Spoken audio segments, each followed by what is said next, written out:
a Dios. Que el dolor no me sea indiferente, que la resaca muerte no me encuentre, vacía y sola sin haber hecho lo suficiente. Solo le pido a Dios que la guerra no me sea indiferente. Es un monstruo grande y pisa fuerte toda la pobre inocencia de la gente. Es un monstruo grande y pisa fuerte toda la pobre inocencia de la gente. Solo le pido a Dios que el futuro no me sea indiferente. Desahuciado está el que tiene que marchar a vivir una cultura diferente. Solo le pido a Dios que la guerra no me sea indiferente. Es un monstruo grande, pisa fuerte toda la pobre inocencia de la gente. Es un monstruo grande, pisa fuerte toda la pobre inocencia de la gente.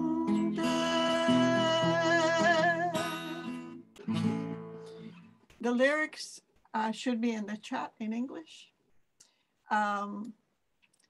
We have translated this program. Hemos traducido el programa al español para las personas que lo quieran leer en español. So the program is available en español. Muchas gracias.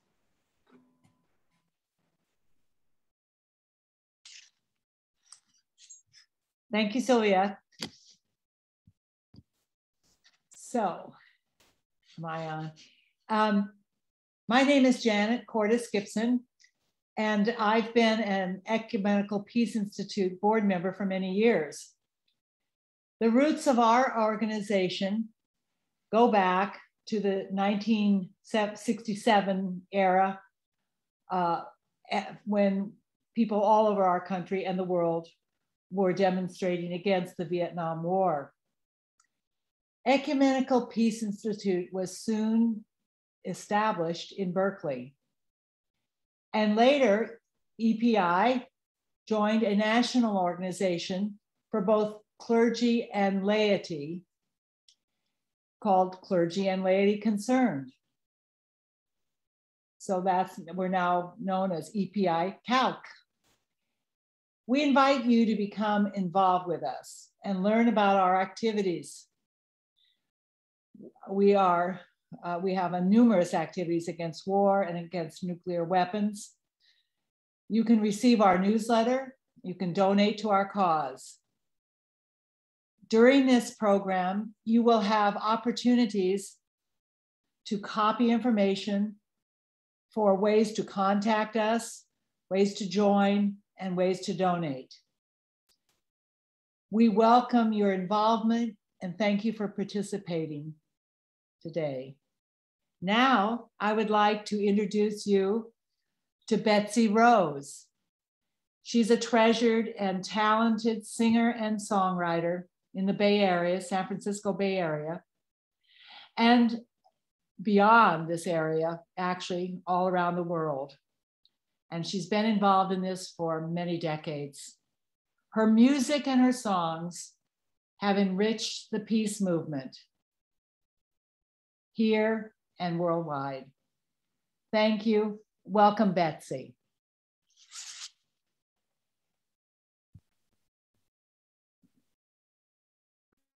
Hello, all my good friends from EPI.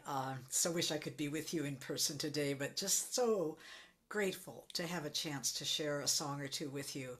Honor the work, honor the hardworking folks who are speaking today and all the work over the years that you all have done. You're such a vital part of our community, and I am especially grateful for the focus of this event and what I hear as the cost of war and the criminal loss of resource that our country could be using for such important human needs. I know it's infuriating and heartbreaking to all of us.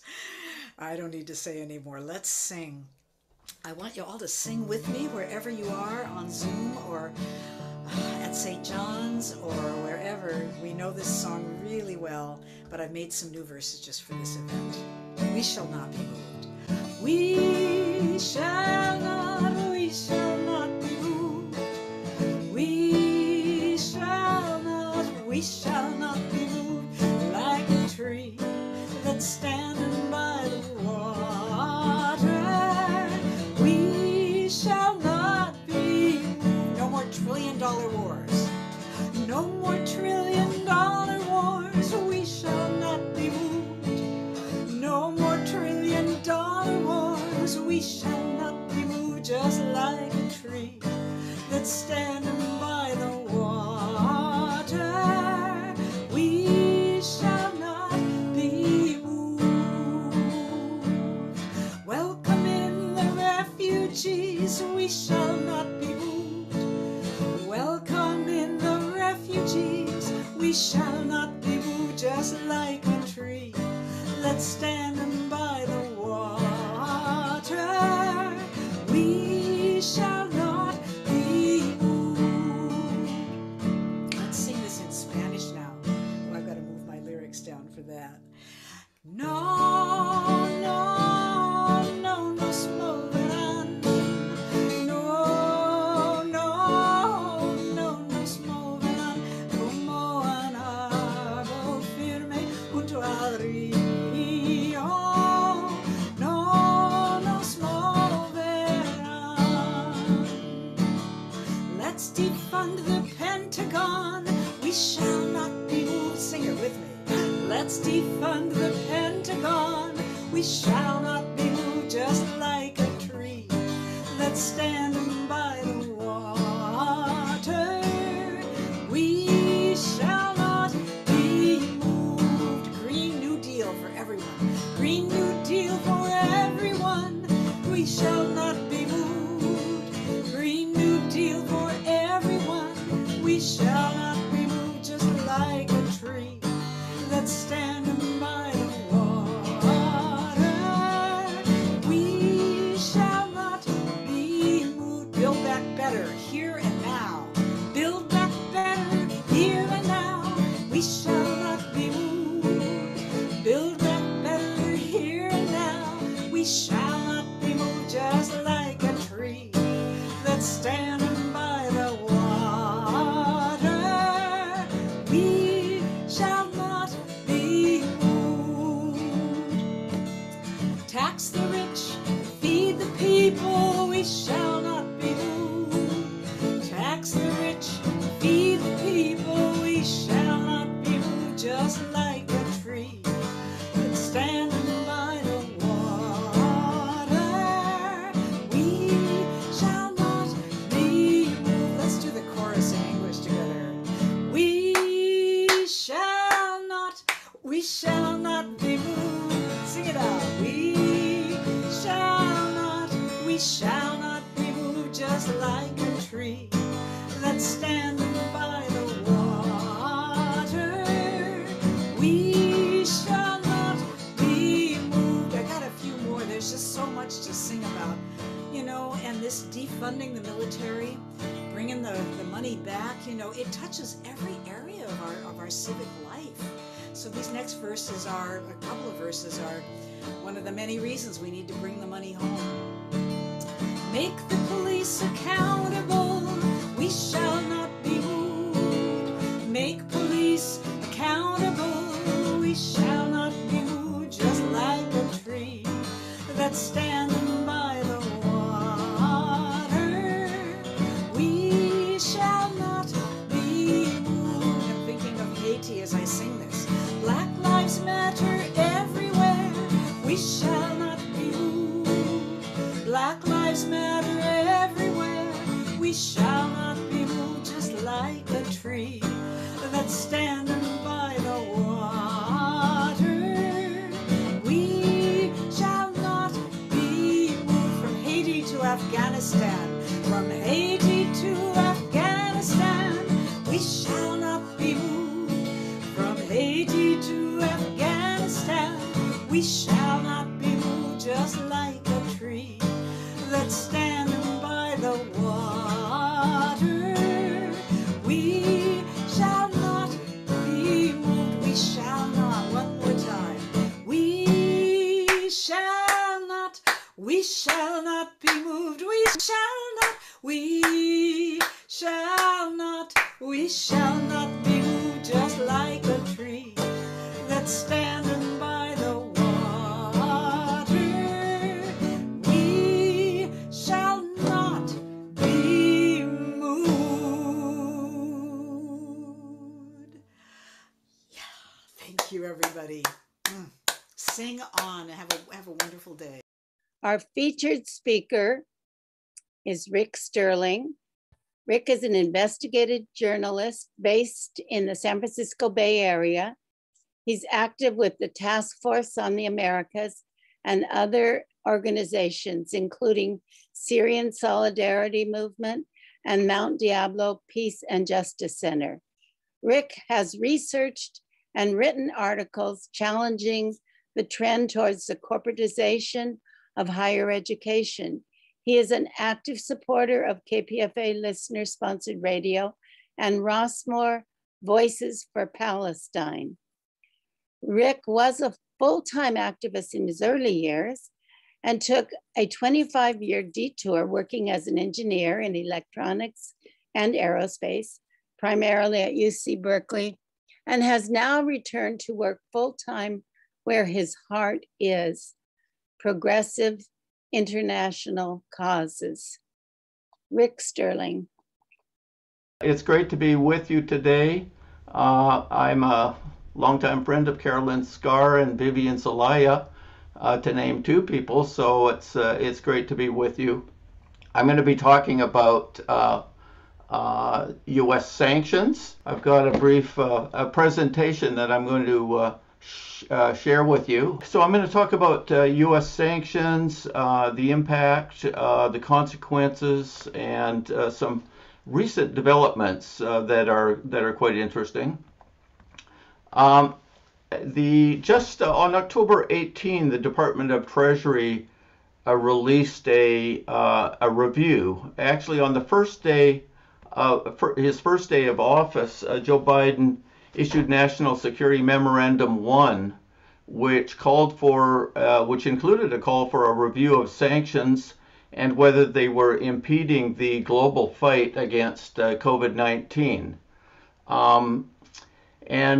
Subsequently, Janet Yellen, Treasury Secretary Janet Yellen, asked about whether sanctions were diminishing the power of the U.S. dollar, because more and more countries were seeking to get away from the U.S.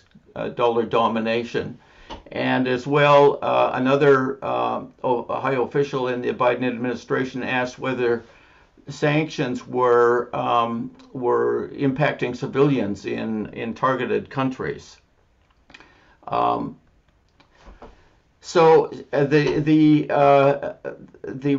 review was released on October 18, and the establishment response was that U.S. leaders laid down a solid and sensible sanctions policy. This was from the Atlantic Council, the New York Times, and the Washington Post, and other media outlets of representing the U.S. Establishment were generally positive about the policy. The policy review was actually a very thin document. It was only 6.5 pages, and it really suggested only minor changes.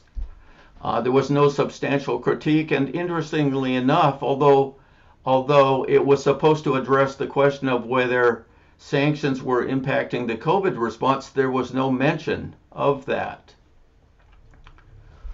The response of the political establishment, the Senate Housing Banking Committee, which has got oversight of the Treasury Department, they had a hearing. They had the Deputy Treasury Secretary Wally Adeyemo hearing before them and testifying. And this was in concert with the unveiling of the sanctions review that they had done.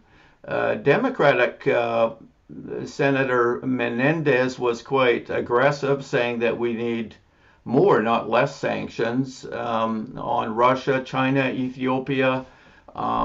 The Republicans were the Republican senators were grilling Adeyemo about how China and Iran are evading sanctions, and the only critical voice really was Senator Ossoff from Georgia, and he noted that the report talks about some successes that they've had, but it said nothing about the failures.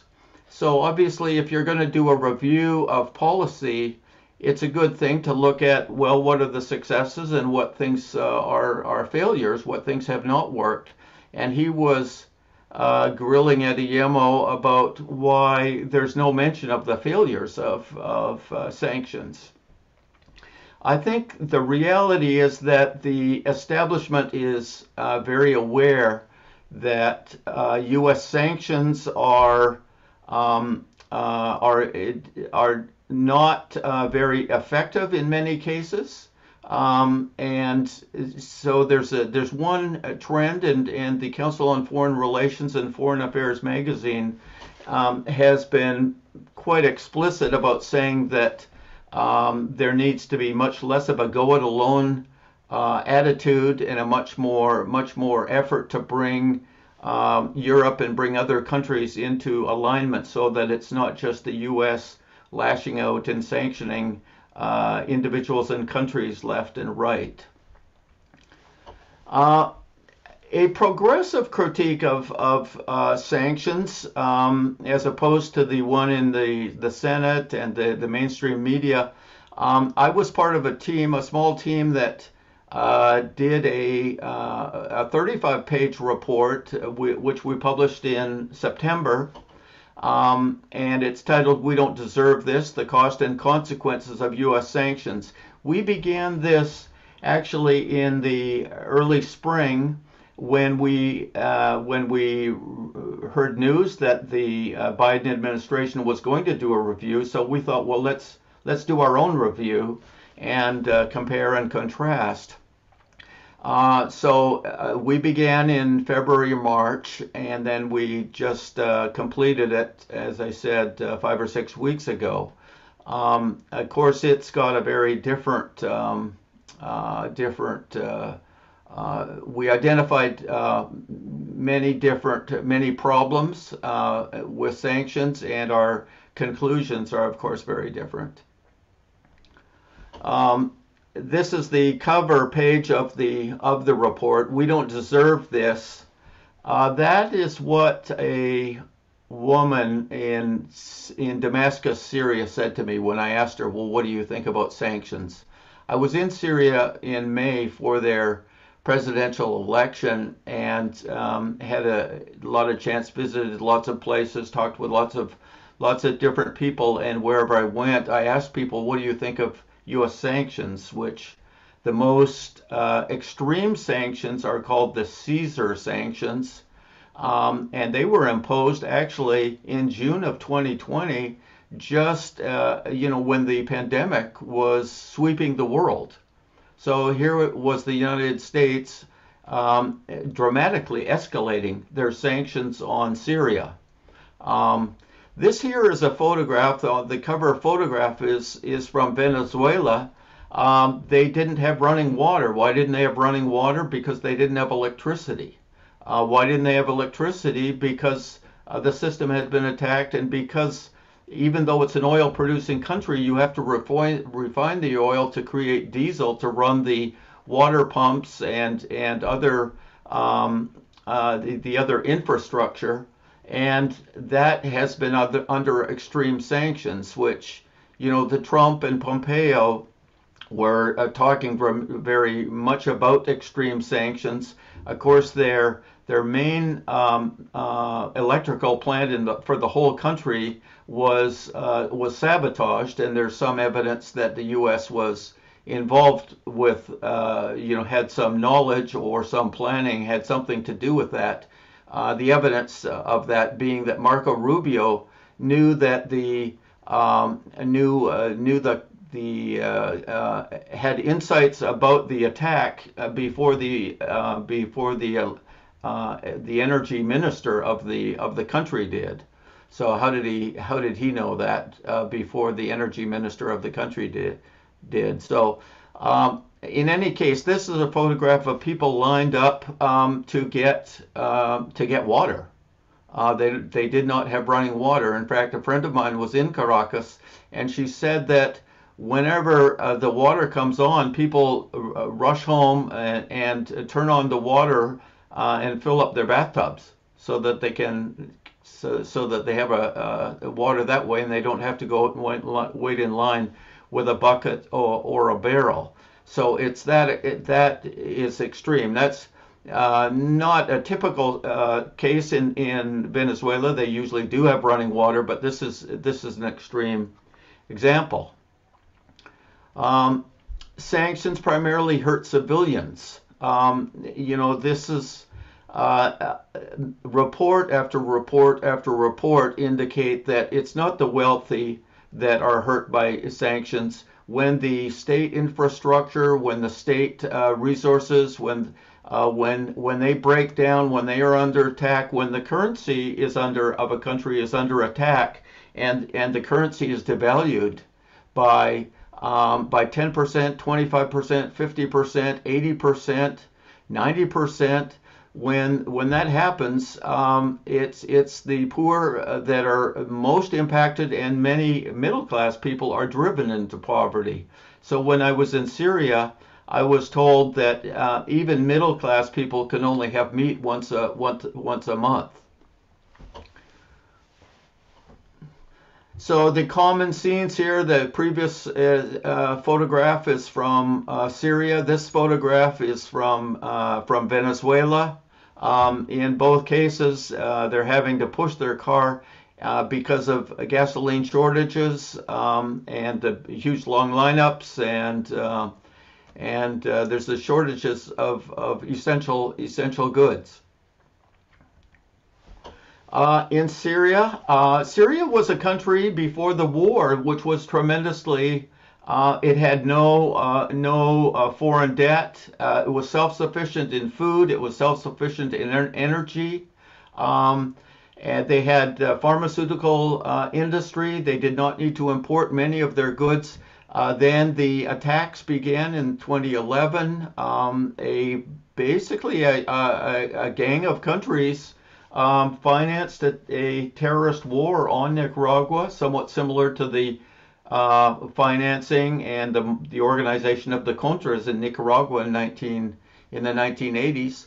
But this is what's going on in Venezuela or in Syria today. So when I was there, I saw this man, going through the garbage, looking for some food scraps.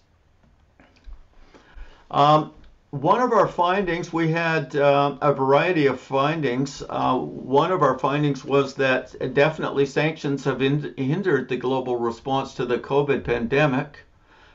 There's a lot of examples of this. Just a few of them are that Cuba, of course, was able to invent and create a vaccine, but they didn't have the syringes, and they had huge difficulty because it turns out there are very few manufacturing plants in the world which are qualified to and which are able to mass produce syringes for use with vaccines. And they had a very hard time getting them. Blocking another example is Venezuela had actually paid their money for the COVAX vaccine arrangement. There was an international arrangement where there would be a supply to countries. It was a kind of an international effort. So that underdeveloped countries could receive large shipments of vaccines, but they had to pay the funds. Venezuela paid the funds, but it was blocked by the U.S. They blocked the money transfer. Another example is that in Syria, under the Caesar sanctions, all reconstruction by the government is prohibited. And the U.S. not only does that for U.S. companies, they do it through what they call secondary sanctions, in that if any other country invests money in or supports financially or in engineering technology or in building supplies, equipment supplies, technology transfer, they are under U.S. sanctions. So that a country in the Gulf, for example, United Arab Emirates or some other country, if they wanted to help Syria rebuild hospitals that were damaged in the conflict, they cannot do that. And the penalties are really extreme. So obviously that has severely impacted the ability to respond to COVID in Syria. Pharmaceutical plants as well. As I was saying, Syria used to be largely self-sufficient in pharmaceuticals, except for the most kind of exotic or specialized medicines. But they produced a lot of their own medicines. In the conflict, in the war, the insurgents specifically targeted hospitals, and they specifically targeted manufacturing plants. And now those have to be rebuilt. The country is very largely under the control of the government again. But they can't rebuild because the U.S. So-called Caesar sanctions. Another finding was that sanctions have led to the extraterritorial imprisonment of people. This is another feature which is pretty astounding when you think of it. The U.S. maintaining the right to imprison citizens of other countries for dealing with third-party countries, for example, Meng Wanzhou, the leader of Huawei. I think she was the vice president of Huawei, or maybe she was the chief financial officer of Huawei. She was put under house arrest in Vancouver, Canada, when she was on travel. And held for over 2 years with the U.S. trying to extradite her from Canada. And just a few weeks ago, they finally released her, and she went back to China. But she was under house arrest in Vancouver for 2 full years, with the U.S. Trying to get their clutches on her. There's another important case of a Venezuelan a businessman who was an envoy and as well as a diplomat. He was a Venezuelan envoy who was helping Venezuela arrange for the acquisition food and medicines and other things that are necessary for Venezuela. And he was traveling on his way to Iran. Iran has been a big supporter of Venezuela. He was on his way to Iran. His plane had to stop for refueling, and they were blocked from stopping in another country, I think in Morocco. They ended up having to land in Cape Verde Island, and which is a very small island nation off the coast of Africa in the Atlantic. And so Alex Saab was in solitary confinement, and he was under arrest in Cape Verde for over a year, while the U.S. again tried to extradite him. All of the legal bodies, there's an organization of West African states, which is comparable to the European Union in that it's an organization that combines several African states, and they have common policies and common rules. Anyway, the court of that association ruled that Cape Verde should release Alex Saab, and he should be paid compensation for his severe punishment. And it was a very blatant example where the U.S. was bribing Cape Verde and offering to invest tens of millions of dollars if they complied with the expectation that they would comply. They stalled, and then the day before an election happened in Cape Verde just a couple of weeks ago, the day before the election, which elected to power a citizen who would have refused the U.S. request, Alex Saab was kidnapped. He was effectively kidnapped from Cape Verde, and he's in a Florida prison right now. So, and all of this, the point is that this is where sanctions lead. They are extraterritorial claims to extraterritorial rights, so that the U.S. Is filing charges, imprisoning, kidnapping, putting in rendition people. And in this case here, it's especially interesting because there's something called the Vienna Code of Diplomacy, which is a binding treaty, the Vienna Treaty on Diplomacy, that goes back to the 1960s. The U.S. is one of the original signers, and this is a complete violation of that, in that Alex Saab was an ambassador to the African Union. And they have arrested and kidnapped and have him in prison in the U.S. So it's, you have some really extreme cases like this.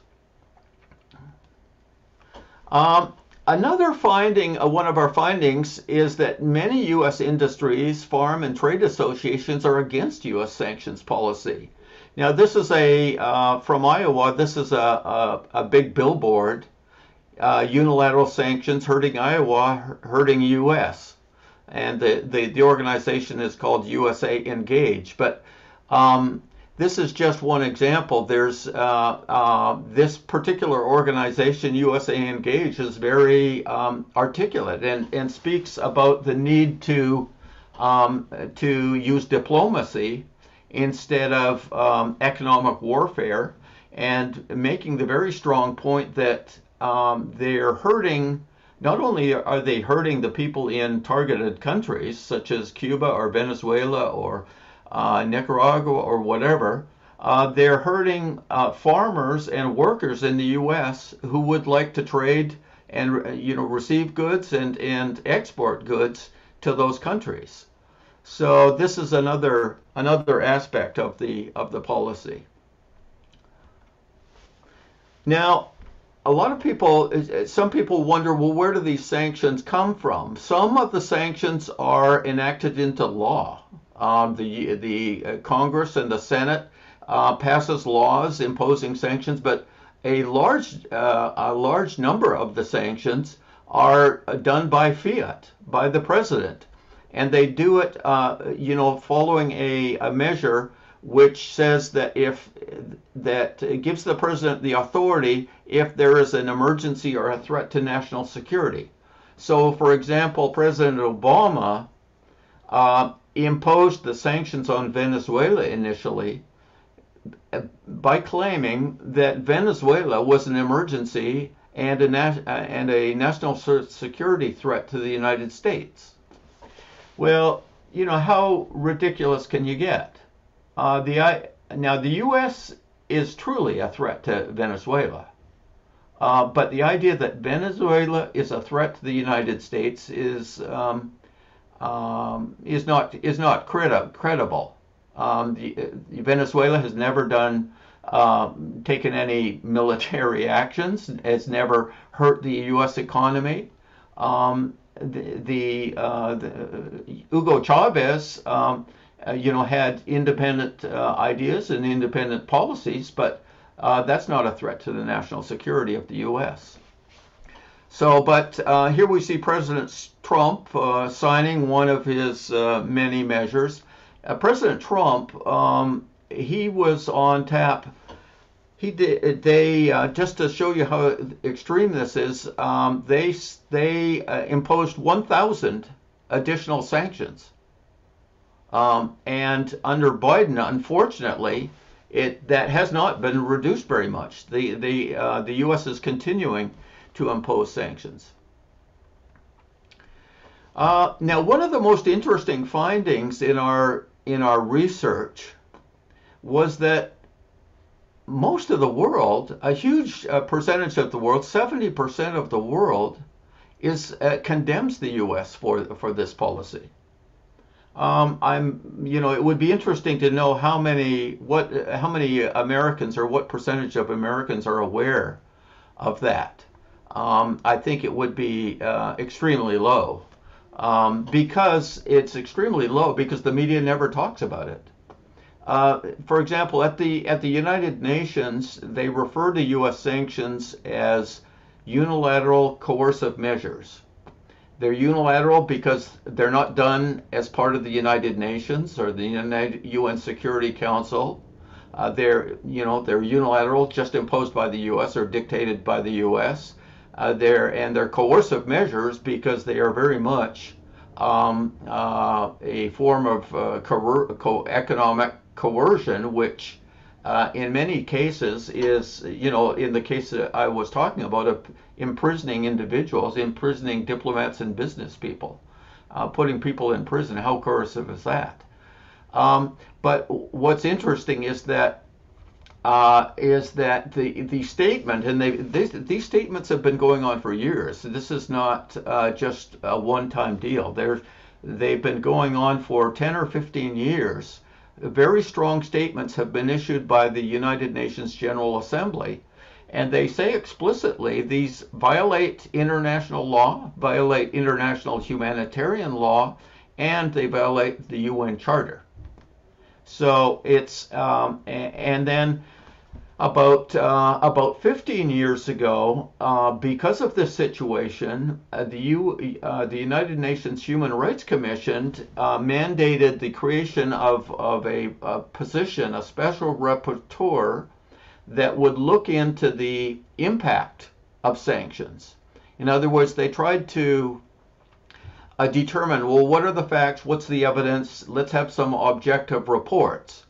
And since that time, there have been 3 special rapporteurs, and they have produced some excellent reports on the impact on the ground. Just last week, maybe it's not even last week. It's actually it's not just last week. It's 2 days ago. The current special rapporteur on the economic impact of sanctions and the impact of unilateral coercive measures, she issued a report on the impact of sanctions in Zimbabwe. And I haven't had a chance to read that yet, but I'm looking forward to, because her previous reports on Venezuela and Syria were excellent. And yet, if you go to the New York Times and you look in the archives, you can't find a single reference to unilateral coercive measures or Alina Duhan, who is the current special rapporteur. So this is to underscore my point that the media has been completely censored discussion of this issue.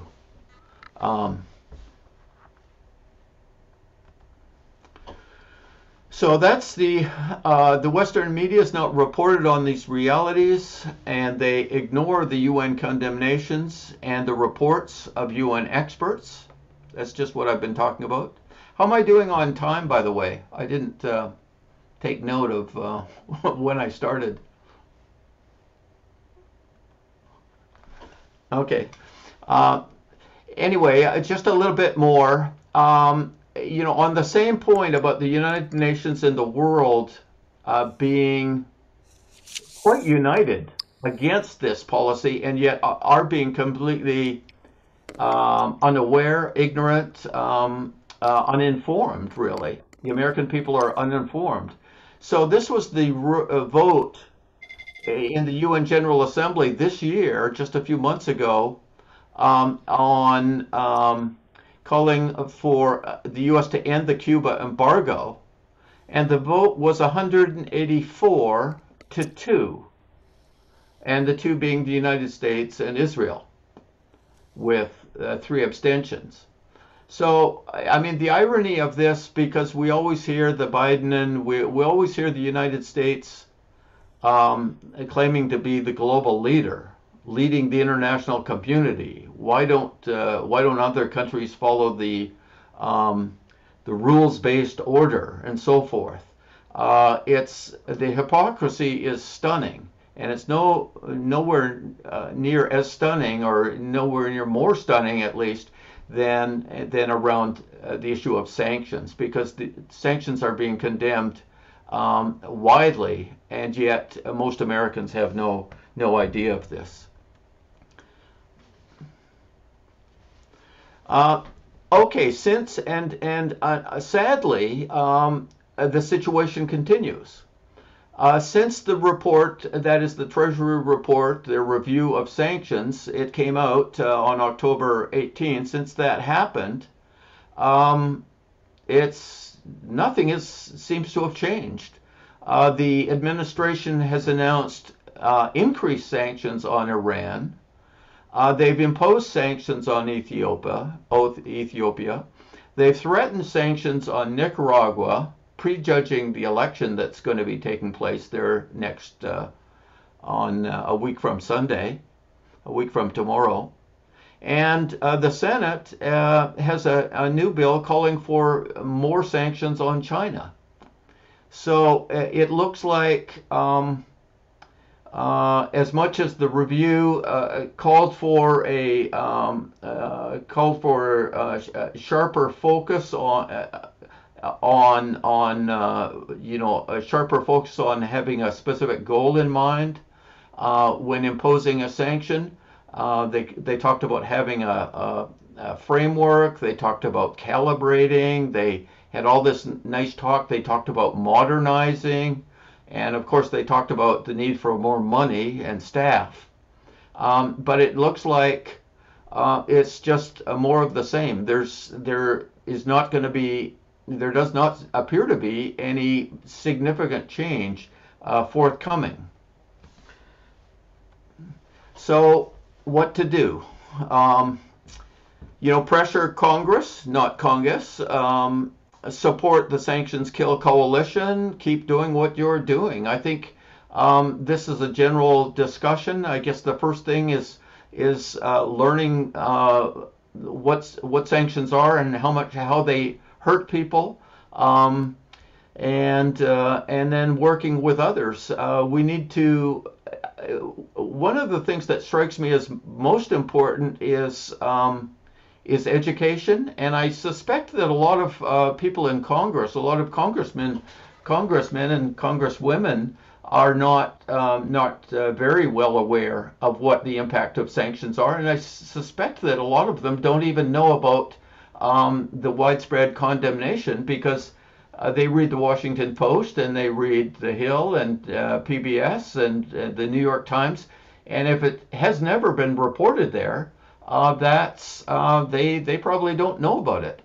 So as much as I think part of our task is to spread the knowledge, I think we'll put maybe I'll put in the chat the download link, or we can communicate somehow the link for people who are interested to download the report that was produced, so that you can read that if you're interested. The Sanctions Kill has a website. It's called just search on Sanctions Kill, and you'll find the website very easily.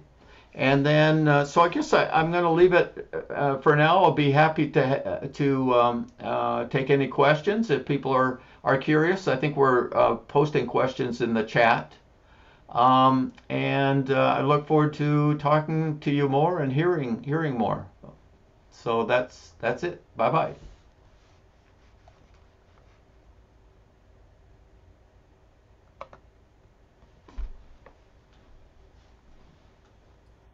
Thank you, Rick, for your devastating and insightful information. Please put your questions for Rick in the chat. We are exceedingly proud of our own gifted poet, Carolyn Scarr, longtime program director and all-time inspiration and backbone of Ecumenical Peace Institute. Carolyn will now share her poem, Recipe. Later. Recipe. Into a quart jar, place 2 cups of water taken from a ditch beside the pasture where the cattle once grazed. If you don't live near a pasture, water from any drainage ditch or from an urban creek may be substituted. Add 1 cup water from the toilet bowl where you rinsed the baby's diaper when she was sick. Be sure you do not flush the toilet first. Ask your husband to urinate into the jar. Only a little is needed. When your neighbor washes his car, scoop up some of the runoff. Add half a cup to the jar. Put in a tablespoon or more of fine dirt. Screw down the lid. Shake well.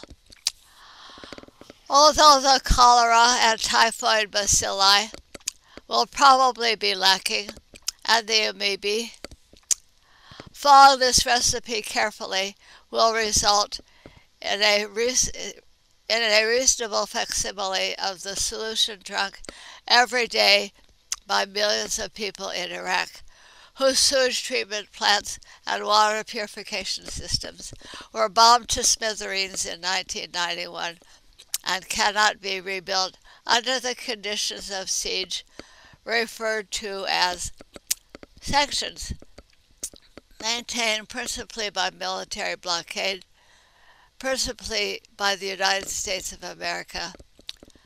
Take your jar to your congressperson or senator. Ask that person to keep it on the table where he or she sits in the halls of Congress until the water runs clean from every tap in Iraq and no baby dies of dysentery. This recipe can be increased to serve 22 million people.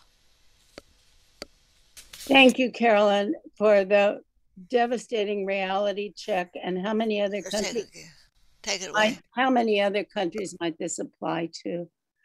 I'm thinking of Gaza. Thank you, Carolyn. We really need to realize the water situation. It's my privilege now to introduce Pierre Labossiere of Haiti Action Committee, one of one of our own EPI board members. Pierre is co-founder of Haiti Action Committee and Haiti Emergency Relief Fund, established in the Bay Area in 1991 and 2004, respectively, working with Haiti's grassroots movement that is engaged in the struggle for justice and democracy. Haiti Action Committee and Haiti Emergency Relief provide information regarding conditions on the ground, assist refugees, and support community-based initiatives and institutions working for the liberation and rebuilding of Haiti. Pierre Labossiere will inform us on Haiti's struggle for democratic self-governance. Pierre. Good afternoon, everyone. Thank you so much, Ecumenical Peace Institute, for having me. And Rick, thank you for this very powerful presentation about sanctions and what they do. And the people of Haiti right now have a taste of sanctions, even though it's not being presented as such, because what's going on right now in Haiti, there has been an artificially created gasoline shortage and diesel shortage that has caused many hospitals, many institutions to pretty much grind to a halt, and has ground to a halt various activities throughout the country, including schools, students being able to go to school. And there have been, and people's humor deals with it in the sense of making jokes about it. Groups of young people have been on bicycles to say enough with this, what's going on. So it's not an officially declared sanction by a particular country, but basically what many people have been discussing is the fact that the Haitian people have been opposed to another rise in the price of gasoline, which has been affected the majority population terribly. And so people have been opposed to this. So one of the ways that they are putting pressure on the population has been to limit the gasoline and diesel and kerosene, any petroleum products, to such an extent as to make people really stop opposing what they will be when the gas will become available, and people will be more than happy to pay whatever the high price is, as now people are paying incredible amounts for a gallon of gasoline. So this is one thing. And when Haiti as a nation was founded in 1804, 1806, the US as a young country, being very much dependent and having slavery as an institution, having its society based on slavery, basically imposed an embargo on Haiti so that in an effort to crush the new nation founded by formerly enslaved Africans who had broken their chains and declared themselves an independent nation. And so the US refused to recognize the independence of Haiti and joined with France and the other slave-owning powers at the time, Britain, Spain, in order to destroy this example of human beings fighting for their rights and for their rights to dignity. And it was a threat to human bondage everywhere. And Haiti had the gall to say and to proclaim to the world that it's an independent nation, and it declared itself a sanctuary nation, appealing to enslaved human beings, enslaved Africans and people of indigenous origin to come to Haiti, and Haiti will welcome them, and they can gain Haitian citizenship and live as free human beings in Haiti. And so in the same way, Haiti invited people who are fighting for freedom everywhere to come. So all of this affirmation of human rights and dignity and self-determination brought about incredible sanctions on Haiti, and particularly from the US when, and it wasn't until 1862, during the Civil War, that because of the rise of the forces, of the progressive forces, Black forces in the US, and the abolitionists and the current sentiment that was in effect at the time against the institution of slavery to defeat the Confederacy. And that's when President Lincoln actually recognized the independence of the Haitian state. So bringing it more to the present in line with these sanctions, what's going on in Haiti right now? I mentioned what the current situation, and which is another aspect of what's been plaguing, of what's been imposed on the Haitian people, resulting in miserable conditions. And this, we can say, these miserable conditions, we can say that they date back to the US invasion of Haiti in 1915. So from 1915 to 1934, the United States had boots on the ground in Haiti. So from this time on, we can say that Haiti became really under US domination. And this domination is continuing to the present with very harsh, dire consequences, increasingly harsher consequences for the majority population in the US. And this is what is bringing us to this massive exodus of people, of refugees from Haiti. Many of them went to various countries. Number one, the Dominican Republic, which is next door. Then to the various countries of Central America, the Caribbean, and later on Brazil and Chile. And now what we have seen at the US-Mexico border are this massive wave of refugees having fled Haiti to other countries in the Americas, now have made their way to the border of US-Mexico border, where they are brutally, as we have seen, brutally treated and treated in a very racist way by the US government, by the Biden administration, continuing the policy of Trump, continuing the policy of Obama.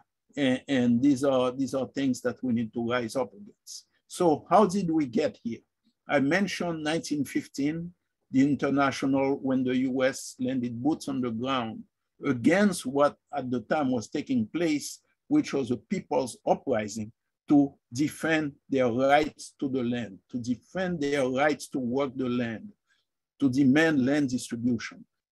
And this was a particularly successful series of uprisings that were taking place. So the US invaded just to make sure that the status quo could be maintained.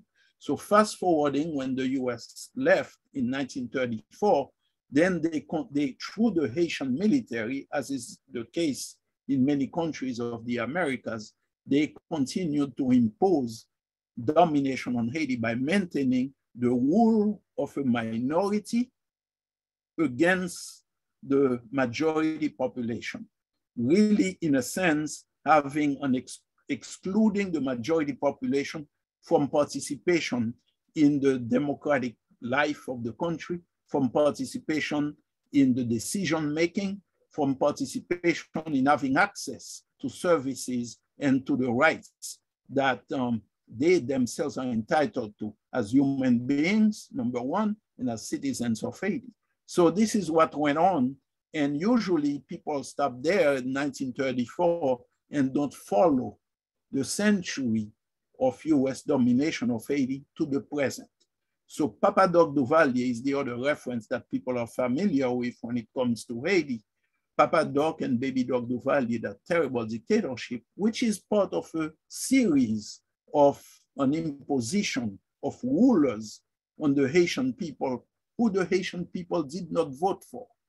And these rulers were puppet rulers continuing and making sure that what the US wanted out of Haiti, which is exploitation of our resources, which is to prevent Haitians from being sovereign in their decision-making, that in other words, this is what was continued throughout that period up until today.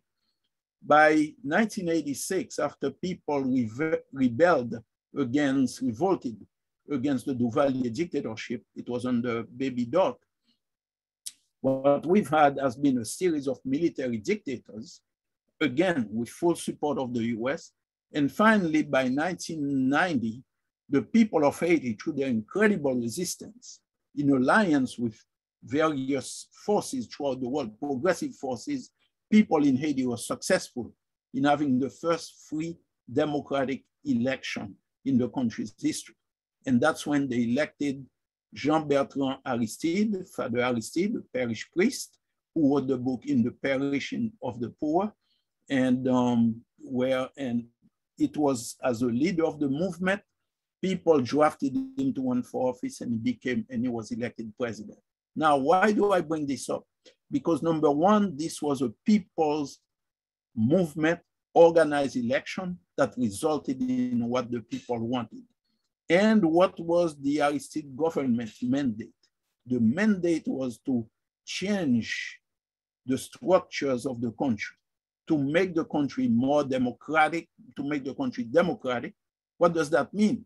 It didn't mean by that to just vote every 5 years for president. It's meant simply to take the resources, participatory democracy, where people have access to the decision-making, where people can decide how we're going to use the tax monies that our labor is producing and having them being brought to us in terms of services, such as hospitalization, education, access to clean drinking water, to potable water, having providing education for our children, providing support for our farmers, making sure that the factory workers are getting paid wages, livable wages, and making sure that the country invests in affordable housing. So this is what the Famille Lavalas government of President Aristide, both before the 1991 coup d'etat and later on after, when it came back to the presidency in 2000, in the elections of 2000, was able to do and implemented a series of measures with phenomenal results. For example, the investment that they did in the school system was tremendous in terms of building. The Famille Lavalas government of President Aristide built more schools, more high schools, primary schools throughout the country, particularly in the rural areas that before never had any schooling, really, any schools that were built for the majority population that was based in the rural areas. And most importantly, and I know EPI really would like this, this was a government that was elected by the people of Haiti with the philosophy of the liberation theology, where they were beating the swords into plowshares. What I mean by that is the Haitian military, before created by the US during the occupation, had been taking 40% of the national budget to do what? To get weapons from the US, because Haiti makes no weapons. Those weapons were used against the Haitian population. Those weapons were used against the labor unions, to break up the labor unions whenever the unions were organizing for wages, because runaway factories leaving the US could come to Haiti and pay people 20 cents per day, back then. And now they're only paying $5 a day for a 10-hour workday. So, and when people were rising up, you had the police and the military beating them up. So President Aristide was empowered by the Haitian people to get rid of this military that kept on doing coup d'etats after coup d'etats and massacres of the people, so that it could maintain the status quo that would benefit a small little clique of business elite that was allied with powerful forces in the US and also in France and Canada and what have you. So the struggle actually went on, and people fought back in that way. And President Aristide, by disbanding the military, the money saved was invested based on their program Investir dans l'humain, which is the book here that I'm showing, investing in people. And this was the platform of Famille Lavalas, which directed that those resources could be better used to serve the majority population.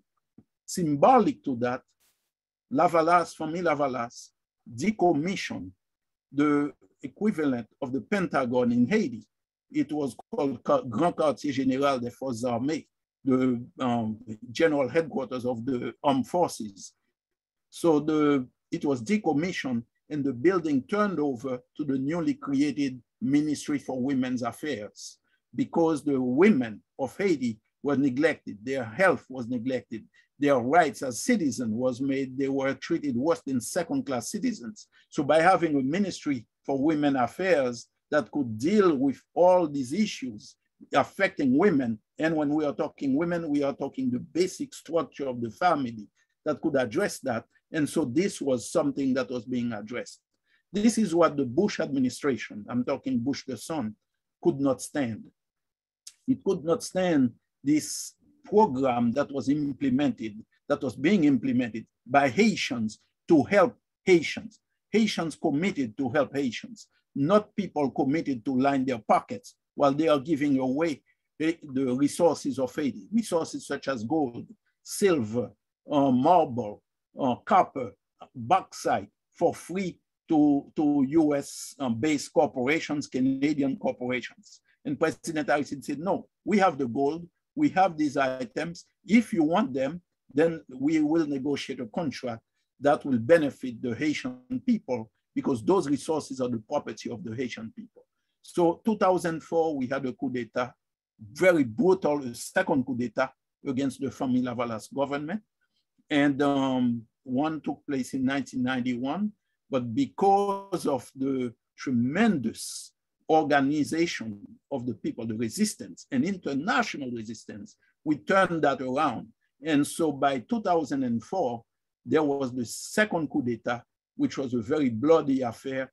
Over 10,000 people lost their lives. And as a result, what we are living through today, and I'm sorry, there is a little lighting here. Trying to decrease the light. And what we are living through today in Haiti is a direct consequence of that second coup d'etat of 2004, which and the continuing US, United Nations, United States occupation of Haiti. So today, Haiti, the people of Haiti have continued to resist this coup d'etat. The corporate media and many other, including the progressive media, did not make that connections. So I would love for people who are watching to make the connections between the coup d'etat of 2004 and the continued resistance of the Haitian people in refusing to accept this coup d'etat. And this is what this whole situation today is all about. What was created? What is creating this reign of terror that the Haitian people are living through today? This wave of kidnapping sweeping all over Haiti, the brutal repression of the Haitian police going way back since the coup d'etat, the new founding, the resurrection of the death squads, of the Duvalier type death squads, the Tonton Makouts, if they have another name now. In the media, they call them gangs. It's a way to camouflage. It's a way to hide the reality. What is it? These are the Tonton Makouts. But basically, when you call them gangs, that means the US occupation, the US-UN occupation, present day, has nothing to do with it. They are outside the law. These are outlaw elements. But by their own words and by various accounts of people, observers of Haiti, the occupation governments of Haiti since 2004 have been providing these groups with weapons, working them. They've been working in tandem with the police to terrorize the population every time the people are rising up, every time people have demonstrations. They work side by side with the Haitian police to massacre the population. There have been several massacres that have taken place in working class neighborhoods of Haiti, simply to prevent, to force people to accept a brutal situation that is unacceptable to human beings. And people are saying, no, we are human beings. We have the right to clean water. Our children have a right to education. We have a right to health care. Our peasant farmers have a right to that their tax money be returned to them in terms of credit so that they can invest in their farms. We have the right to have clean water. And these are basic human rights that our brothers and sisters are demanding in Haiti, and they are being massacred as a result. Now, Haiti is awash with weapons, sophisticated weapons, assault weapons. Those who they are presenting as gangs, who are actually death squads, government affiliated death squads, who the United Nations Secretary General, Antonio Guterres, stated that these people were actually doing a good job. I'm paraphrasing what he said, because he said in the areas, in the neighborhoods they control, homicide rate has gone down. Where did he get that? I don't know. So this is a pure admission that Haitian lives to these people, to Antonio Guterres. Now remember, he's the Secretary General of the UN. Haitian lives do not matter to him because these are the very people who have been committing massacres all over Haiti, taking people's lands, burning down their homes, the very homes that their tax money through the Lavalas government of President Aristide had established, had built for them, affordable housing, good housing. They've been setting fire to them, pushing the people out, expropriating them, sending them away. And this is what is connected. These are the push factors. This is what people are fleeing from in Haiti today. So today we have a situation in Haiti where kidnapping is at an all-time high. I know it has reached the media because you've had a number of American missionaries kidnapped, but these are the realities that Haitian clergy, Haitian everyday Haitian people, including students. As I'm talking to you today, there was an attempted kidnapping, and which was foiled right in front of a school in Port-au-Prince. And as it was being foiled, they sprayed the many students were wounded by the gunfire that the death squads sprayed them with. And this is the situation. No one is spared. So all of this is happening while Haiti is under United Nations occupation. People need to understand that. In the press, they make it appear as if, well, it's Haitians. No, it is not. Haiti is being ruled by a core group entities, by a core group of entities, an international core group, which is made up of the representative of the United Nations, the representative of the Organization of American States, the US ambassador, the representative of you have Spain, Canada, France, Germany, the US. So there are 9 of them all together, and they call themselves the core group of friends of Haiti. With friends like that, they are clearly enemies of the Haitian people. And so Haitians call them the core gang, meaning that they are in charge of all that gang that they call those death squads that are operating in Haiti. So this is what we are dealing with at the moment in the country. But what are the Haitian people doing about it? People in Haiti have been organizing. From Lavalas 3 years ago came out with a proposal to get away as a solution to the crisis. And it's called Sali, people called it Sali Public for short, but it's a proposal to create a government of public safety to deal with the issues affecting the population of Haiti. And this is what's going on. And right now we have a total of there are hundreds of organizations throughout the country that have signed on to this. They have signed on to this proposal. They have expanded it. Each one put in their own additional items. And so it is looking at the refoundation of the Haitian state. What does it call for? To rebuild our democratic institutions, to deal with the immediate needs of the people in terms of healthcare, in terms of having schools that are operating for teachers to get paid, having proper sanitation in the country, and establishing a climate and deal with that corruption that is killing the Haitian people. And so with that, we are hoping the US is opposed to it because the US wants elections immediately to occur in Haiti or in the next 2, 3, 4 months, whatever they are proposing. But the Haitian people are saying, no, we don't want that. First, we need to bring peace and stability, have a Haitian solution, a grassroots organized solution to the problem, and then we can build the structures that will make the country safe enough to have proper elections, not show elections where the results are already predetermined in Washington down to the local representatives, but elections where the Haitian people can actually come out freely and democratically elect representatives of their choosing who will be looking out and representing their interests. So I want to stop right here. I want to urge your support, your solidarity. We need to let people know what's going on in Haiti, and the more faith-based organizations and other organizations that can decode the myth from the lies, the better it will be for our people and help us out. Thank you so much. Thank you, Pierre, for educating us on Haiti's heroic struggle. Please put your questions for Pierre in the chat. Now, let's welcome Carolyn back for a poem on Haiti. Invoking the flood in Port-au-Prince. Sudden rain descends outside our dining room. Drops the size of thimbles strike the courtyard awning in rackety thunder. People run to bring cushions in from chairs, take down clothes from the line, shut windows.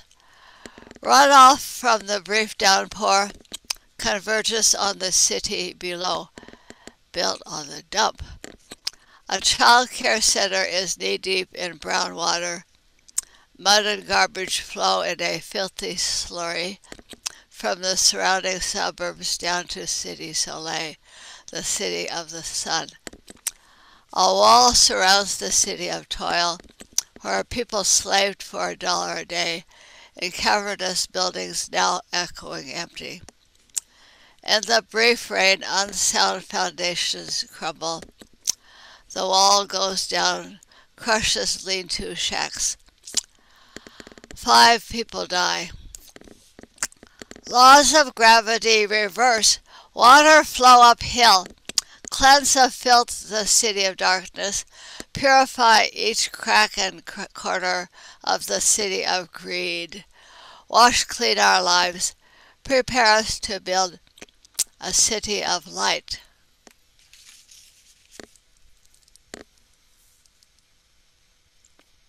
Thank you, Carolyn. As we will join you in the wish to build the City of Light. As most of you know, Ecumenical Peace Institute struggles to bring to us all the light of courageous love through protest, poetry, information, music, and the annual Good Friday Interfaith Liturgy protest at the gates of the Lawrence Livermore Nuclear Weapons Laboratory. We gratefully accept donations for our work at our website, epicalc.org. Just press the donation button or mail a check to our post office in Berkeley. That's Post Office Box 9334, Berkeley, California, 94709. Don't forget to put your questions for our speakers in the chat. Now we'll have quickly another song from Betsy Rose. Hello again, my friends. I am very grateful that we've had a focus on Haiti today. What is happening at our borders and what has happened in that land because of our interference on so many levels, plus the earthquakes. It's just a lot to behold, and I'm very grateful that we're holding it together. I happen to have a song about Haiti that I wrote after the large earthquake of 2010, I think it was.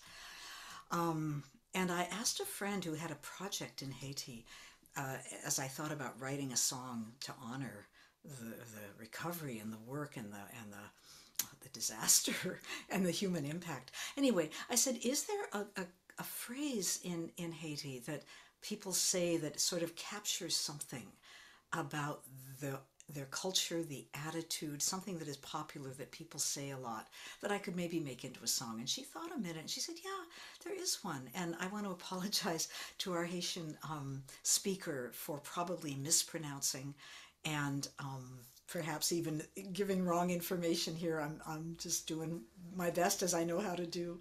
But she said there's a phrase called, that it goes piti piti n'arrive. And it means little by little we get there. And that to me is such a message of persistence, of faithful persistence in the face of what seemed to be impossible odds. And that there's a patience there and a persistence and a faith that I think we could all learn from. So the words are very simple. I hope you sing along on the chorus. Piti piti n'arrive, piti piti n'arrive. That's it. That's really all of it. And there's a chorus that uses those words. And then at the end of every verse, there's a little repeated part of that little phrase. So I hope you enjoy it. This is a recording I made just a week or so ago at another event that I was singing at.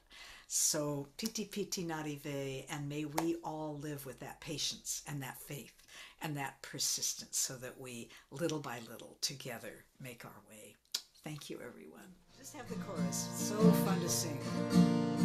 Piti piti n'arrive, piti piti n'arrive, piti piti, piti piti, piti piti n'arrive. Let's try it.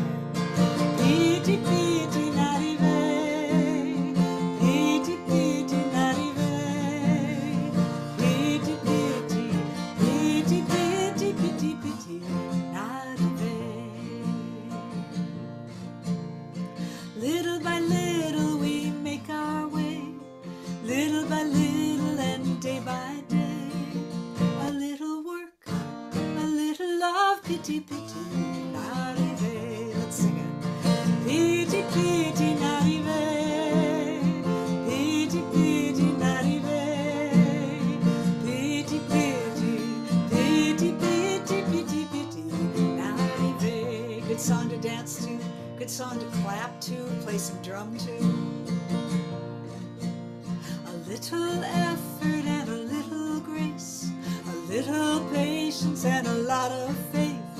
Hand in hand we rebuild our land. Piti piti n'arrive. Here we go.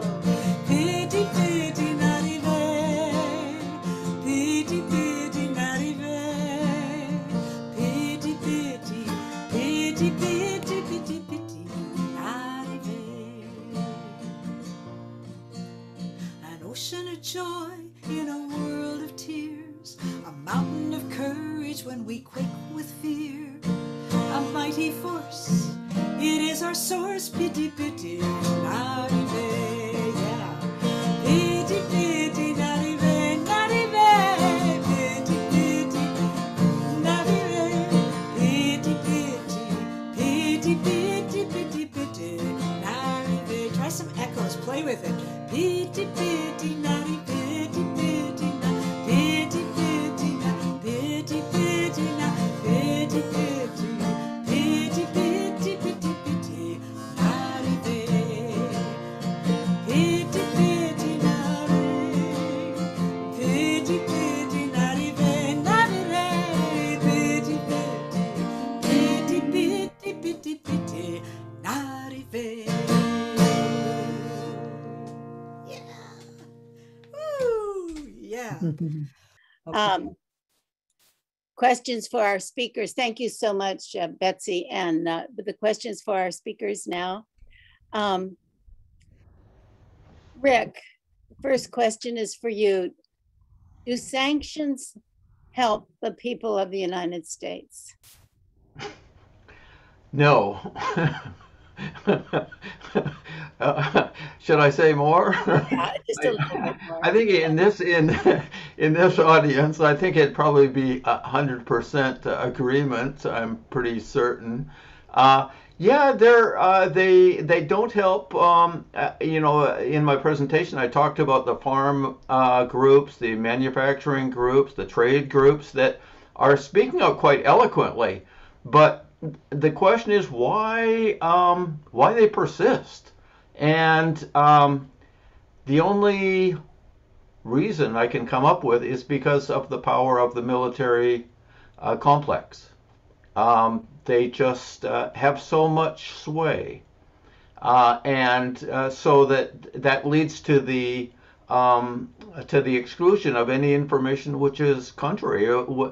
Talking about how many tens of thousands of people have died because of sanctions in those countries. So I think they're definitely against our interest. They make the United States very unpopular around the world.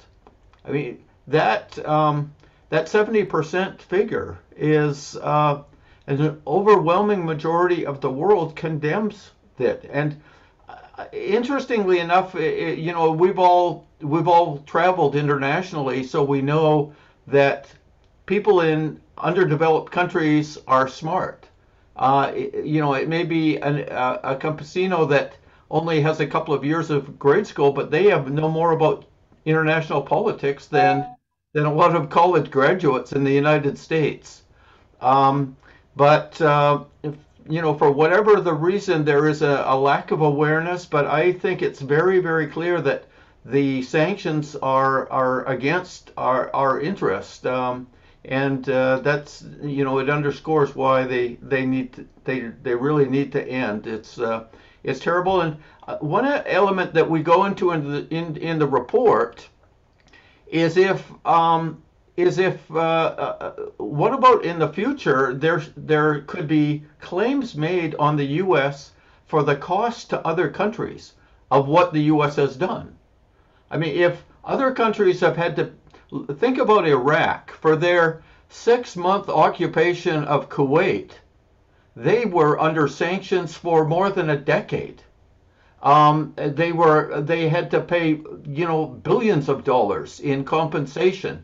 Well, the United States just whether it's against Cuba or it's against Venezuela or Syria there's so many countries, Iran, around the world, which the U.S. has imposed measures which have hurt those countries economically and hurt their population physically. Why shouldn't the U.S. be, why shouldn't they be held accountable? So if there's ever comes a day where the International Court of Justice, which did rule in favor of Nicaragua because of the U.S. support for the Contras, if there ever comes a time where there's an international legal body, the U.S. is responsible for think about the consequences of the U.S. sponsored coup where they kidnapped the President Aristide, and what has followed, what has transpired because of that. So I think just in terms of liability, that's something that we should think about too. Now, our report included, there were 3 people there was a team of 3. One of the 3 was John Philpott, who's a Montreal attorney, who specializes in international law. And he was really adamant that the U.S. it should be liable for the consequences of sanctions. So even if we were to look at it from that point of the future, we should end the sanctions. We should stop that policy. Thanks, Rick. Pierre, quickly, what would you like faith-based organizations to do to support the people of Haiti? You're muted, Pierre. Rick was correct when he addressed that. It's education, meaning information, exchange of information. There is a lot that's going on in Haiti that people aren't aware of. So once people know, people can take actions. Right now, immediately, one of the things that would be very helpful, is former Ambassador Daniel Foote, who resigned maybe about a month ago because of his opposition to US foreign policy.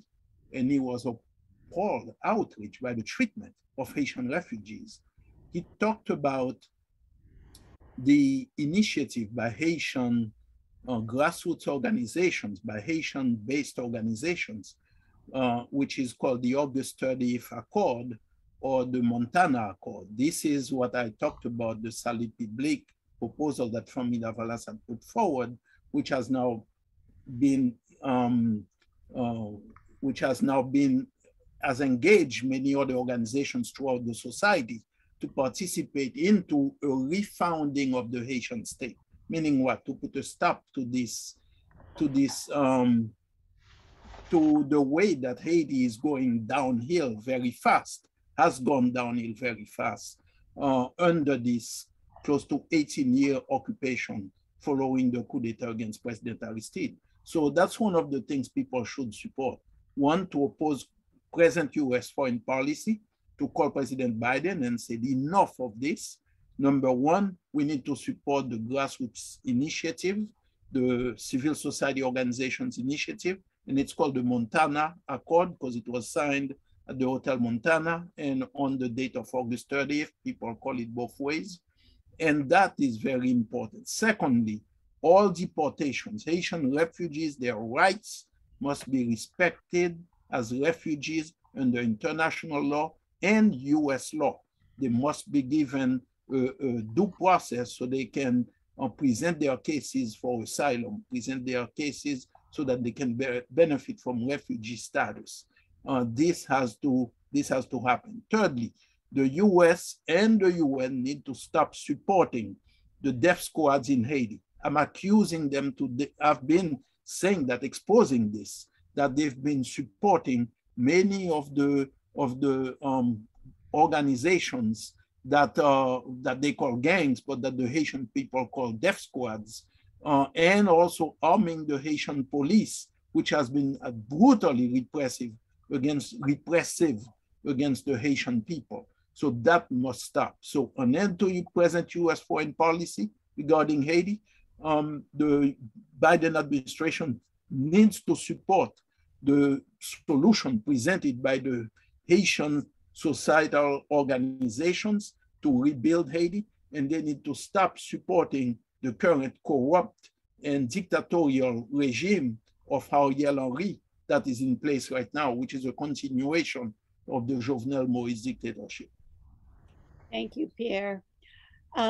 This question is for both of you, or either of you. Can you, either of you, recommend media that's reliable and would give us the facts rather than spin on the issues that you've spoken on? Whoever would like to go first, go ahead. Do you want to go first, Pierre? Go ahead, Rick. Okay. I think Covert Action magazine is very good. The Gray Zone is very good. Consortium News, Mint Press News, Dissident Voice. These are a few of the publications. There's a new one in the Middle East that's doing great work. It's called The Cradle. I think it's thecradle.co. Sharmeen Arwani is the editor of that, and I could give more, but those are a few that I think are very good. They really push back against in the foreign policy area of the regime change approach, which some of the left, frankly, is not that good on. They are influenced by the propaganda, the extreme propaganda. But Gray Zone has been doing great work. The other ones I mentioned, Mint Press News, Dissident Voice, Covert Action magazine was going a long time ago. Of course, Philip Agee's son is the editor there, along with Jeremy Kuzmarov. But they're doing a great work. And I think those are very good. Of course, monthly review. Some of the other ones that people here are probably familiar with. Monthly review is very good, and there's some great work being done by young journalists on podcast. Richard Medhurst is one. Caitlin Johnson is a very good writer. Um, and So those are a few names. If anybody wants to email me, I'd be more than happy to provide more information if there's a specific area. Those are the ones that I like. How about you, Pierre? What do you like? Yes, the coverage of Haiti has been spotty, both from the right and the left, and sometimes very disappointing among the left because, of course, you expect the left to get it right, because after all, they are the left. But many times they just get it totally wrong, and they repeat the nonsense from the State Department, the disinformation campaign, and they are more dangerous with doing it because being left, people assume that they are correct, but they are parroting the line from the State Department. So what I would, the one that pops in my mind right away is you have Kevin Pina, who has Haiti Information Project. And Kevin has done tremendous, great work on the situation in Haiti. And he's got, that's a Twitter account, and it's called Haiti Information Project. So that one, Haiti Info Proj. So that definitely is one. Haiti Action Committee's website, HaitiSolidarity.net. We also have a Facebook page, Haiti Action Committee Facebook, which we do cover the situation, but not as on a daily basis as Kevin Pina would. We do more analysis. And then you can find some spotty, good articles once in a while that pop in, and then, but really followed by, and you have to be very careful. I call these poison pills because many times they look pretty good, but then there is a real little cliche. One of them has been the lie that President Aristide collaborated with the Clintons in bringing down the production of Haiti, which is totally false. But when you have a left publication that repeats this nonsense, excuse the term, but that repeats this State Department disinformation line, then that's what it seeps back out there again. So to wrap up, I would say HaitiSolidarity.net, Haiti Action Committee Facebook, and also definitely Kevin Pina, Haiti Info Proj, which is a publication of Haiti Information Project. Those are the ones that are very consistent that come to my mind. Thank you, Pierre. Is it, and this again maybe is for both of you, is it possible to distinguish sanctions that do some good from harmful sanctions?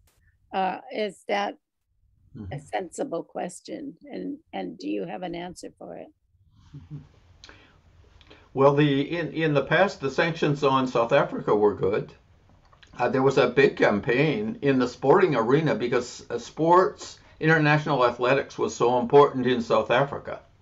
The campaign to boycott the Springboks was hugely important, their international rugby team.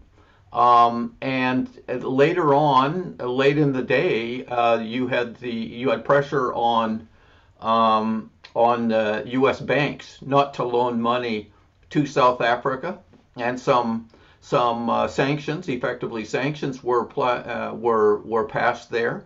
That was good. You had the United Nations taking some measures to exclude South Africa because of their apartheid policies, and that the reason that so I think we're not against all sanctions. Sanctions can be legal or illegal. For them to be legal, they have to be authorized by the United Nations Security Council. And that's why the 10,000 U.S. sanctions are violating international law because almost none of them are in compliance with or are in accord with the UN Security Council. I think if we think about the pressure on apartheid Israel, the boycott divestment sanctions campaign should be supported. And it's quite amazing how hysterical they get in Congress and in the media at the suggestion that Israel should be sanctioned or reprimanded or there should be boycotts of them. They get absolutely hysterical about that. In fact, as everybody here knows, you've got various states in the United States which have made it illegal or have imposed penalties on any company that complies in any way with the BDS movement against apartheid Israel. So they're completely vehement against sanctions in that case, and sanctions that wouldn't even very much hurt Israel because of its economy and so forth. Whereas they're completely blind and happy to go along with crushing sanctions against Venezuela, Iran, Syria, and they want to do that. They're threatening to do that against Nicaragua in the near future. Yeah, thanks so much. Pierre, did you want to add anything to that? Yes, definitely. I think we must resist these international forces, these international players who are full of greed and avarice and want to destroy human life. They are all about, they try to create in our minds as if, oh, well, sanctions, then you cannot be, if you're for sanctions against South Africa, you have to be for sanctions that we impose on Cuba. The two do not mix. The two are two separate issues. One is about human rights. Life, governments, or people, communities that are about life affirming, that support human rights and dignity and the struggle for human rights and dignity. The other one is about maintaining the rule of a minority to super exploit a majority. And somebody was trying to tell me this, and I said, don't play that little semantic games on me, because in Haiti, we had to deal with this. After the first coup d'etat against President Aristide, people in Haiti were strongly in favor of sanctions being imposed against the Haitian military, who were killing people, and they were financed by the Haitian oligarchy, by this little elite that was paying the military so that they could kill people. They were killing people left and right in Haiti and maintaining the dictatorship. So the US, not the US unilaterally, but the Organization of American States and the UN declared sanctions against this particular clique of criminals, you see? But the way the US and many of the organization, many of the members of the OAS were doing it, they were actually making the sanctions to hurt the grassroots movement, to hurt the majority population in Haiti. And it was until the world community became aware of this and started putting pressure on the Clinton administration, within 4 months of the sanctions being applied where they were intended to be applied against this oligarchy that was raining death on the people of Haiti, within 4 months, the coup was over. You see, the coup was over. But it took about 2 years or more, if not 2.5 years, to get them to be put on the right people, those who were destroying human life and violating human rights in Haiti. So that's my comment about it. And we have to really push back against this attempt to confuse or conflate or mess with our minds on this issue of sanctions. Thank you, Pierre. The next question is also for you. Oh, can you name some of the companies that have exploited Haiti's resources like gold, silver, etc.? Are you able to name some of those companies? Vaguely, because they do change names and sometimes they work through other subsidiaries, but we've had, for example, I know Reynolds Aluminum used to be there for the bauxite in Haiti. We also had Disney company was at one time very present in its own name in Haiti, but since then, I believe they were through subsidiaries.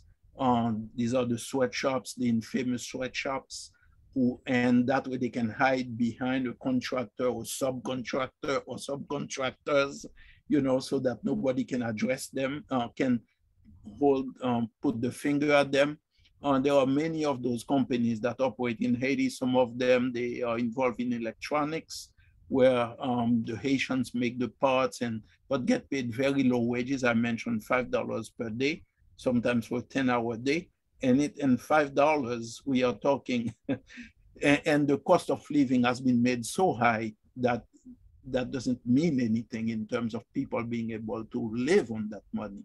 So I cannot name some others. There are a number of textile companies.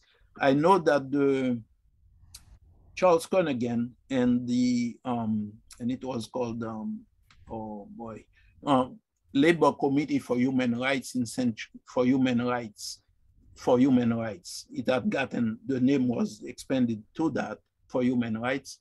The name might have changed. They had produced at one time a book on the companies, and they have the famous video, Mickey Mouse Goes to Haiti. Now the name may have changed, and it really details some of that issue. They call it the science of exploitation. And they really connected not only the pure exploitation of the people economically, but also the connection between that exploitation and the repression by the security forces and the Haitian government. Mm-hmm.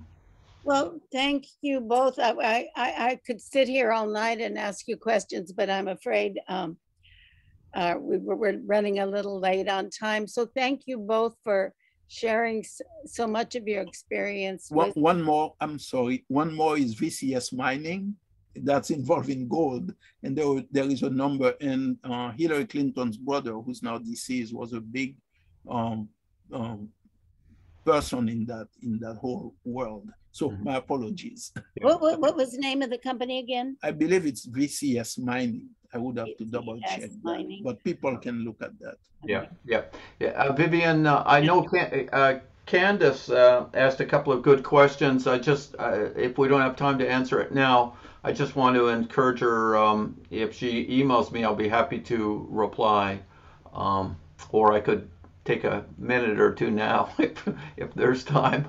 How about 1 minute? Email, Rick. What is your email, Rick? It's rsterling1@gmail.com. Okay, great. Okay, 1 minute, and then we'll have to go. Okay, well, quickly, Candace asked about the composition of the at the United Nations voting for and against that very strong resolution. There were 131 countries voting for it, 56 voting against it. The 56 was basically the US, Israel, NATO, Canada, Australia, and a bunch of small countries, Micronesia, Nauru, Marshall Islands, Liechtenstein, Papua New Guinea. That was it. India, China, all the big countries, or nearly all the big countries of the world that aren't under the thumb of the US voted for that resolution. And then the other question is regarding the United Nations. It's true that the United Nations Security Council is hobbled because of the veto of the permanent members, but I think it's very important to support the United Nations. It's the only thing we have, and the United Nations Charter is a wonderful document. If we could enforce that, that needs to be supported. In fact, at the UN General Assembly a few weeks ago at the opening, a coalition was formed in defense of the UN Charter. So this is a group of countries coming together to try to restore the United Nations to what it should be, and in my mind that is to be supported, not undermined. Thanks so much. So we need a change really in the UN. They got to clean house, because right now it's a tool of the imperialist powers against the nations like Haiti. So it needs to be cleaned up. I'm with you on that way. Yes.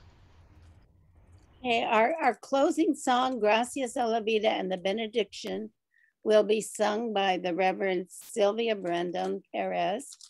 Sylvia is a rebel priest, a singer-songwriter, an interpreter for torture victims, and one of EPI's board members. Sylvia is Cuban-born, a multilingual translator, author, and an ordained Catholic priest who provides paralegal services for people who can't afford them.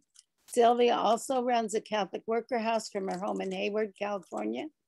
It provides temporary shelter, showers, food, and even clothing for people down on their luck. It's called the Oscar Romero and Simone Weil Catholic Worker House. Sylvia.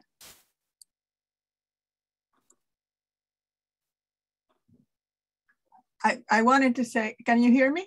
Yeah.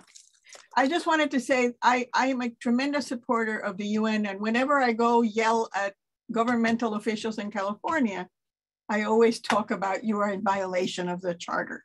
But I was talking about FARC, and FARC stands for the Security Council, which originally was France, America, Russia, China, and I don't remember, and England. And it's a farce because one member can undo, and usually it's like you said, Rick, before about the fact that, every year for years and years now, everybody's voting to stop the sanctions against my homeland. And every year, two countries, United States and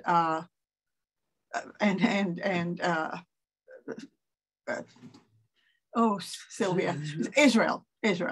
I am a Sephardic Jew that is completely against what is happening against Palestine. It's outrageous. And my second book, and by the way, my benediction is going to come from a book that I wrote called Sounds for the New Millennium. And I'm donating 15 copies, but my second book is about the connections between all these evildoers, in particular, Israel and the United States. In other words, for example, just to give you an example, in Guatemala, you remember the Tuskegee experiments in the United States.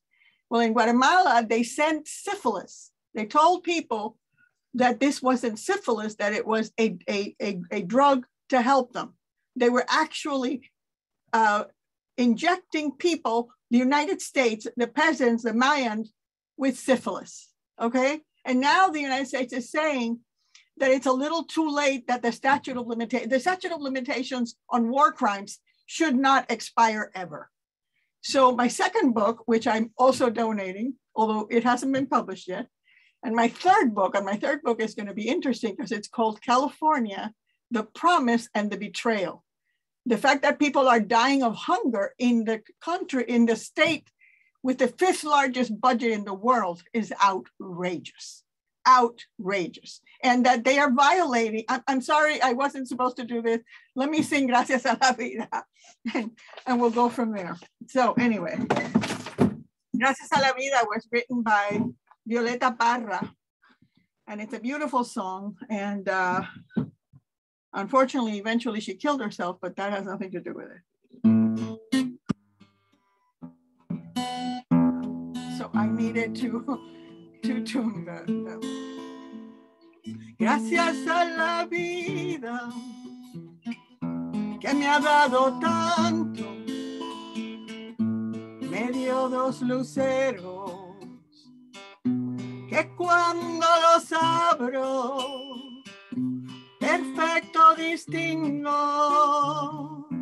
lo negro del blanco y en el alto cielo su fondo estrellado y en las multitudes el hombre que yo amo. Gracias a la vida que me ha dado tanto, me ha dado el sonido y el abecedario, con él las palabras que canto y reclamo, madre, amigo, hermano y luz, alumbrando la ruta del alma del que está amando. Gracias a la vida que me ha dado tanto, me ha dado la risa y me ha dado el llanto. Así yo distingo dicha de quebranto, los dos materiales que forman mi canto y el canto de ustedes, que es el mismo canto, y el canto de todos, que es mi propio canto. Gracias a la vida,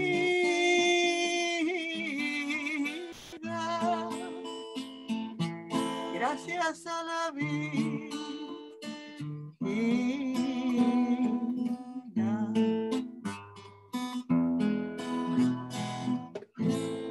And now for the benediction. We need to add dental care to plans for elderly people so that I can get my tooth fixed. Anyway, so I was at Standing Rock twice. It was one of the most incredible experiences of my life. And of course, it would be wonderful if I could find that. And I wrote this. O Creator, who has given the gift of life, has given us the gift of life as social animals with the power of community and love and sharing. Allow us to walk and stand and share together. Allow us to remember what it was like to live and share in the commons. Allow us to remember and reclaim what makes us joyous animals that live with each other, love each other, help each other, learn from each other. Allow us to realize that injustice to one is a threat to justice everywhere. Allow us to be steadfast, to be Samids as the Palestinians who stand when their land is taken and their water polluted and their olive trees uprooted and destroyed. Perseverant and steadfast and courageous and brave, ready to smile and dance and laugh and plant more olive trees. Allow us to live each day of our lives as if it were the last, and to leave this planet and this earthly sojourn better than we found it. We will indeed overcome. We will indeed plant new seeds of justice and sharing and freedom. Allow us to work without waiting for result, as do the monarch butterflies who cross the skies and die along the way, but who do so for their grandchildren, or the emperor penguins who care for their young through the long cold night of winter, day after day, breath after breath. Allow us to do what we must and to grow in hope, which is the thing with feathers.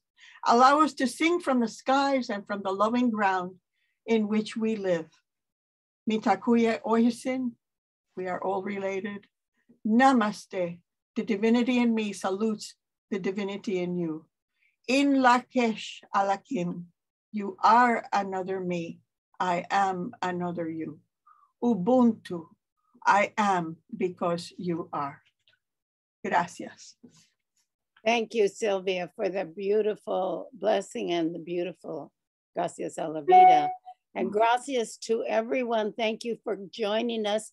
Please don't forget to go to the EPI website, epicalc.org, and push the donate button. Thank you so much.